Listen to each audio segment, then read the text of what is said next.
location. In our previous video yesterday which we have discussed about the location of plant, ठीक है, production and material management के second unit से plant location को हमने कल वाले वीडियो में पढ़ा था। अब उस प्लांट लोकेशन के फंक्शंस के बाद या उसकी नीड के बाद जो नेक्स्ट टॉपिक होने वाला है वो हमारा है फीचर्स ऑफ प्लांट लोकेशन। या ऐसे बहुत सारे कारक होते हैं जो हमारे प्लांट की लोकेशन को, उसके स्थान को क्या करते हैं, प्रभावित करते हैं। तो this all are the factors which are affecting to our plant location. आप जब भी आप किसी प्लांट का चयन कर रहे हैं, आप ऐसी जगह पर आपका प्लांट स्टेबल करने वाले हैं जहाँ पर आप जो जगह है जहाँ पर आप आपके प्लांट को लगाने वाले हैं या उसका निर्माण वहाँ, उसका कंस्ट्रक्शन वहाँ पर स्टार्ट होने वाला है, तो ये वो सारे फैक्टर्स की लिस्ट है जो कि आपकी प्लांट लोकेशन को क्या करते हैं, अफेक्ट करते हैं। तो कोशिश ये की जानी चाहिए कि इन फैक्टर्स का पॉजिटिव रिस्पॉन्स हमको उस लोकेशन पर मिले, मतलब किसी भी तरह की प्रॉब्लम्स इन फैक्टर्स के कारण, इन कारकों के कारण प्लांट को, प्रोडक्शन को फेस ना करनी पड़े। तो this is the list of factors of factor. First is the availability of raw material. देखिए, जब भी आप कोई प्लांट लगाना चाहते हैं या आप कोई कंपनी या कोई आप इंडस्ट्री ओपन करना चाहते हैं, तो उस चीज़ का जो मेन पिलर होता है उस इंडस्ट्री का वो होता है अवेलेबिलिटी ऑफ रॉ मटेरियल। जितना इजीली आपको रॉ मटेरियल अवेलेबल हो जाएगा उतना आपकी जो प्रोडक्ट की कॉस्ट है वो क्या हो जाती है, कम हो जाती है। अब आप सोच रहे होंगे ऐसा क्यों, कि रॉ मटेरियल का कॉस्ट से क्या रिलेशन है। तो आप खुद ही सोचिए कि रॉ मटेरियल अगर आपको किसी दूसरी प्लेस से मंगाना पड़ रहा है तो उस रॉ मटेरियल के लिए आपको ट्रांसपोर्टेशन कॉस्ट भी तो देनी पड़ेगी, है ना। उसके जो सुविधा है, जिस ट्रांसपोर्टेशन के माध्यम से उसको लाया जाएगा, may be by road, bye rail, by water transportation facility, तो अल्टीमेटली देखने की बात ये होगी कि भाई आप किस ट्रांसपोर्टेशन से उसको लेकर आ रहे हैं, उस रॉ मटेरियल की कितनी इजीली अवेलेबिलिटी है, कितनी इजीली वो उपलब्ध है, कितनी आसानी से रॉ मटेरियल हमको मिल जाता है। Not only due to the cost of transportation, it is always to be try that the transportation cost should be less than the total cost. ठीक है, ट्रांसपोर्टेशन कॉस्ट का कम होना बहुत जरूरी होता है whenever we are calculating the total cost. क्योंकि transportation, मान लो कि आप बाय प्लेन रॉ मटेरियल को बुलवा रहे हैं, तो आप ये चीज़ आपको खुद को भी मालूम होगी कि बाय प्लेन अगर कोई रॉ मटेरियल आ रहा है तो उसकी कॉस्ट कितनी ज़्यादा बढ़ जाएगी। शायद उसका खुद का इतना मूल्य नहीं होगा जितना आपको ट्रांसपोर्टेशन के बिहार पर देना पड़ेगा, तो वो वहाँ पर प्रॉब्लम क्रिएट हो जाती है। तो ध्यान रखा जाए कि जब भी आप ऐसी जगह आप कोई अपनी फैक्ट्री, कोई अपनी कंपनी इस्टेब्लिश करें, तो ये चीज़ का ध्यान रखें कि जो कच्चा माल आपको चाहिए, जो रॉ मटेरियल आपको चाहिए आपके प्रोडक्शन के लिए, वो इजीली, वो आसानी से आप तक क्या हो जाए, उपलब्ध हो जाए। ये पहला कारक हो गया कि जब भी कहीं कोई कंपनी खोलो तो ये ध्यान रखो कि भाई रॉ मटेरियल कितनी आसानी से हम तक पहुंच जाते हैं। Next is the nearness to market. One more factor which is affecting कि भाई आपने किसी ऐसी जगह पर प्लांट का सिलेक्शन कर लिया कि भाई हमें तो यहाँ प्लांट जो है वो लगाना है, but it is not the near to market, पर वो मार्केट के पास में नहीं है। अब again, not only for picking for available for raw material, but it is also difficult task whenever you are providing the finished goods. ठीक है, ये ट्रांसपोर्टेशन कॉस्ट सिर्फ एक बार नहीं लगती कि रॉ मटेरियल लाने में ही सिर्फ पैसा लग रहा है, नहीं, जब वो प्रोडक्ट बन के तैयार हो जाता है तब भी तो एक जगह से दूसरी जगह तक हम उसको पहुंचाते हैं, ट्रांसफर करते हैं, जब भी हमारा क्या लगता है, ट्रांसपोर्टेशन का खर्चा लगता है। और इन सब चीज़ों को पहले ही कैलकुलेट करके प्रोडक्ट के प्राइस को क्या किया जाता है, तय किया जाता है। आप देखेंगे कि जहाँ पर प्रोडक्ट इजीली अवेलेबल हो जाता है वहाँ पर उसके पैसे क्या होते हैं, उसकी कीमत क्या होती है, कम होती है, और दूसरे शहर में जाते जाते उसके प्रोडक्ट की रेट क्या हो जाती है, बहुत बढ़ जाती है, क्योंकि उतनी heavy tax, duties, custom duties, excise duties इसके ऊपर इम्पोज कर दी जाती है, लगा दी जाती है कि उस प्रोडक्ट का रेट जो होता है वो क्या हो जाता है, बढ़ जाता है। जैसे हम देखते हैं कि जो आईफोन है ये हमारी इंडिया में बहुत कॉस्टली मिलते हैं, लेकिन अगर जहाँ पर इनका मैन्युफैक्चरिंग हो रहा है तो कभी आप नेट पर सर्च करना, ठीक है, कि दुबई में या यूएसए में इन प्रोडक्ट की क्या रेट है, तो जो हमारे यहाँ पर नॉर्मल हमको जो एंड्रॉइड फ़ोन मिलते हैं 19-20,000 की, ये रेट होते हैं एंड्रॉइड, सॉरी एप्पल के वहाँ पर, आईफोन के वहाँ पर। क्यों? क्योंकि वो मैन्युफैक्चरिंग कंट्री है, वहाँ पर उनका ट्रांसपोर्टेशन का और दूसरे जो टैक्स होते हैं वो बच जाते हैं, इसलिए वहाँ पर कीमत क्या हो जाती है, कम हो जाती है। और यहाँ तक आते आते इतना टैक्स देना पड़ता है कि वो प्रोडक्ट का रेट यहाँ पर क्या हो जाता है,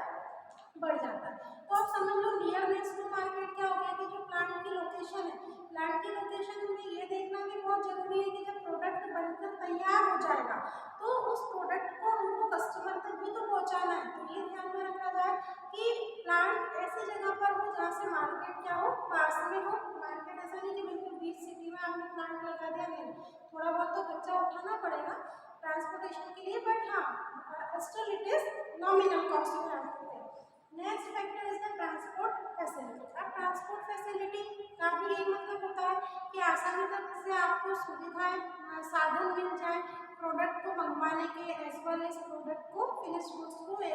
कंपनी से मार्केट तक कस्टमर तक पहुंचाने के भी साधन आपके पास क्या हो, इजीली अवेलेबल हो। जब ये ट्रांसपोर्टेशन फैसिलिटी आपको मिलती है तो ट्रांसपोर्टेशन फैसिलिटी के साथ एक चीज़ और बढ़ जाती है कि भैया अगर कोई पेरिशेबल गुड्स है ना, तो उनके फूड का डर भी तो बना रहता है कि इतना खर्चा करके आपने कोई प्रोडक्ट बनाया है, अब इतनी लॉन्ग डिस्टेंस से आप उसको एक जगह से दूसरी जगह बाय रोड या बाय ट्रेन आप उसको पहुंचा रहे हैं, तो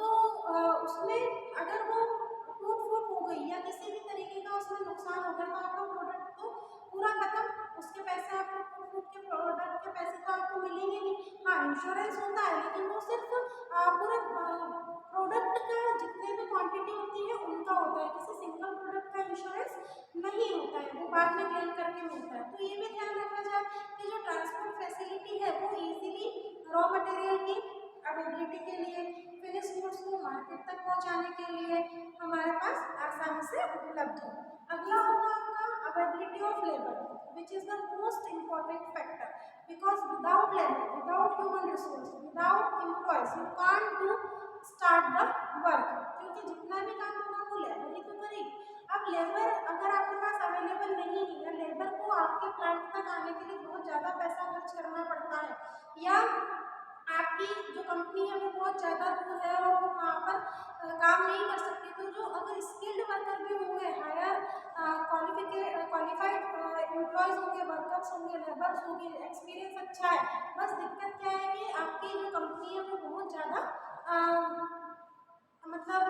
अलग एरिया में स्थित है, तो वहाँ पर इजीली हम वो नहीं आ सकते, नहीं पहुँच सकते, तो एक तो ये प्रॉब्लम क्रिएट हो जाएगी। तो ये भी ध्यान रखा जाए कि भाई आसपास अच्छा क्राउड है, अच्छी जनता रहती है, अच्छी पब्लिक रहती है, अगर हम कोई नया प्लांट डालेंगे तो हमारी लोकल सिटी के लोगों को भी क्या मिल जाएगा, जॉब मिल जाएगा, रोजगार मिल जाएगा, और एक फैक्टर हमारे लिए भी अवेलेबल हो जाएगा, ईजी हो जाएगा कि भैया लेबर यहाँ आसानी से हमको मिल जाती है। Next is the availability of fuel and power. Fuel and power, any lubricants, any oils है ना, जो बहुत जरूरी होते हैं किसी भी कंपनी के लिए। तो ये जो ऑयल्स होंगे, लुब्रिकेंट्स होंगे, फ्यूल्स होगी, पावर्स, इलेक्ट्रिसिटी होगी, इसकी भी रीच क्या होनी चाहिए, इसकी भी पहुंच क्या होनी चाहिए, आसान होनी चाहिए। अगर आपने बिल्कुल आउटसाइड एरिया में कोई प्लांट अपना बना लिया, आप वहाँ पर इजीली क्या नहीं हो पाते हैं, फ्यूल्स की अवेलेबिलिटी नहीं है, ऑयल्स, लुब्रिकेंट्स जो ट्रांसपोर्टेशन का साधन है वो नहीं आ सकते हैं, तो उसके लिए क्या हो जाती है, प्रॉब्लम क्रिएट हो जाती है। और उस प्रॉब्लम को दूर करने के लिए फिर क्या होता है कि आपको बहुत सारा पैसा देना पड़ता है। तो कोशिश ये की जाए कि आप अपने प्लांट को ऐसी जगह पर, आप अपनी कंपनी को ऐसी जगह पर सेटअप करें जहाँ पर आपको सारी सुविधा हो, नेचुरल रिसोर्स हो, फ्यूल्स हो, वाटर हो, अब पढ़ेंगे हम आगे, पावर हो, इलेक्ट्रिसिटी हो, लेबर हो, सब कुछ आसानी से आपके पास उपलब्ध हो। अगला हो गया आपका क्लाइमेट। अब क्लाइमेट की अगर हम बात करें तो जो एटमॉस्फेयर, जो वातावरण होता है, ये भी आपके प्लांट को क्या करता है, बहुत हद तक प्रभावित करता है। यू नो दैट कि most of the textile industries are located in the Bombay and the Coimbatore because it's need the humid atmosphere, क्योंकि टेक्सटाइल इंडस्ट्रीज को मोस्टली ह्यूमिडिटी वाला जो एटमॉस्फेयर होता है, जो वातावरण होता है, उसकी आवश्यकता होती है। और इजीली बॉम्बे और कोयम्बटूर अलग अलग ऐसी सिटीज़ हैं कुछ और जो वहाँ पर ये वाला वातावरण उपलब्ध होता है, इसलिए जितनी भी ये टेक्सटाइल रिलेटेड इंडस्ट्रीज होती है वहाँ पर मेनली लोग वहीं पर इसका क्या करते हैं, प्लांट को ओपन करते हैं या वहीं पर उसको स्टैब्लिश स्टैब्लिश किया जाता है, उसका निर्माण किया जाता है। तो क्लाइमेट का भी बहुत असर पड़ता है आपके प्लांट के ऊपर कि जितना वातावरण आपके प्रोडक्ट के अनुकूल है, आप देखेंगे कि भाई आप किस तरह का प्रोडक्ट बना रहे हैं, तो उस प्रोडक्ट की अनुकूल आप क्लाइमेट को सर्च करेंगे कि अच्छा इस तरह का क्लाइमेट इस सिटी में मिल जाता है इजीली, तो हम इसका बिजनेस इस कंपनी को वहीं पर स्टार्ट करेंगे क्योंकि क्लाइमेट अच्छा है, वो सपोर्टिव क्लाइमेट होगा हमारे प्रोडक्ट। और लास्ट होता है वाटर अवेलेबिलिटी। अब वाटर अवेलेबिलिटी का क्या मतलब होता है कि many of things are depending on the good water, जहाँ पर अच्छे पानी की स्रोत ज़्यादा होते हैं, because all the products required the water. ठीक है, नई वाटर के लिए आपको आवश्यकता है, तो वहाँ पर जो लेबर आपके यहाँ काम कर रही है उसको तो वाटर की नीड होगी ना, उसको तो पानी की आवश्यकता होगी। तो ये भी देखा जाता है because if we talking about the again textile industry, for the dyeing and for the painting you need fresh water, good water. तो उस वाटर की अवेलेबिलिटी होना भी क्या होती है, जरूरी होती है। पता चला आपने एक ऐसी जगह पर प्लांट को ओपन कर लिया, टेक्सटाइल इंडस्ट्री को ओपन कर लिया जहाँ पानी की बहुत परेशानी है, जहाँ पर इजीली पानी नहीं अवेलेबल होता, या तो अब आप क्या करेंगे कि आप पानी को एक जगह से दूसरी जगह पहुँचाने के लिए आप लाखों से पैसा खर्च कर देंगे। लेकिन अगर प्लांट को ओपन करते टाइम, स्टेब्लिश करते टाइम अगर आप ये ध्यान देते कि भाई यहाँ पानी आसानी से नहीं मिलेगा, तो लाखों पैसा आपका खर्च होने से बच जाता। तो वाटर फैक्टर भी, वाटर की उपलब्धता, पानी की उपलब्धता, अवेलेबिलिटी भी बहुत ज़्यादा क्या होती है, हद तक आपके प्लांट लोकेशन को प्रभावित करती है, अफेक्ट करती है। इसलिए ये देखा जाता है कि ये जो सारे फैक्टर्स हैं, whenever they are giving the positive effect on your plant location, then only you have to establish your plant on those region. तभी आपको उन क्षेत्रों में आपके प्लांट को ओपन करना चाहिए जहाँ पर ये सारे फैक्टर्स का पॉजिटिव इफेक्ट आपको देखने को मिले, जहाँ पर ये कारक, ये फैक्टर्स नेगेटिव इफेक्ट आपकी कंपनी के ऊपर, आपके प्लांट के ऊपर नहीं डाले। अगर इनका नेगेटिव इफेक्ट आपके प्लांट के ऊपर पड़ेगा, दैट मीन्स कि वो डायरेक्ट जो प्रभाव पड़ेगा वो आपके प्रोडक्शन रिलेटेड एक्टिविटीज से पड़ेगा। ठीक है, कि इतना करोड़ों रुपया खर्च करके आपने कोई प्लांट स्टेब्लिश करा है, कोई प्लांट आपने डाला है, लेकिन इनमें से अगर कोई एक भी कारक उसके लिए नकारात्मक नेगेटिव इम्पैक्ट उस पर डाल रहा है, तो आपको हो सकता है वो नेगेटिव इम्पैक्ट तो आप खत्म कर देंगे, लेकिन उसके लिए बहुत सारा अमाउंट, बहुत सारा मनी आपको क्या करना पड़ेगा, स्पेंड करना पड़ेगा, खर्च करना पड़ेगा। तो इन होने वाले व्यर्थ खर्चों से बचने के लिए, एक्सपेंसेस से बचने के लिए, कॉस्ट को कम करने के लिए, ठीक है, इजीली सब रिसोर्स, सारे संसाधनों की उपलब्धता के लिए, जब भी प्लांट आप एस्टैब्लिश करें, जब भी आप किसी प्लांट को फिक्स करें, तो इस चीज़ पर ध्यान दें, उसकी लोकेशन पर। जितनी अच्छी जगह पर, जितनी अच्छे स्थान पर आप अपने प्लांट को एस्टैब्लिश करते हैं, ओपन करते हैं, उतना ही पॉजिटिव इम्पैक्ट पड़ता है ये सारे फैक्टर्स का। अब इसमें कई बार गवर्नमेंट पॉलिसीज भी होती है, लैंड से रिलेटेड चीज़ें भी होती हैं, कम्युनिटी भी होती है कि भैया पब्लिक का सपोर्ट मिल रहा है कि नहीं मिल रहा है। कुछ प्लांट अगर हजार्डस प्रोसेस होती है, किसी केमिकल रिलेटेड अगर कोई इंडस्ट्री है, तो उससे मालूम है कि जो स्मोक निकलेगा वो बहुत ज़्यादा हार्मफुल होगा। तो ये सारी चीज़ें पब्लिक एक्सेप्ट करेगी कि नहीं करेगी, फिर उसके अनुसार देखा जाता है कि भैया अगर ये जनता के लिए हानिकारक है, तो फिर आप मेन सिटी में या इंडस्ट्री जहाँ पर होती है वहाँ पर आप उसको नहीं इस्टेब्लिश कर पाते। फिर उसके लिए ये कोई भी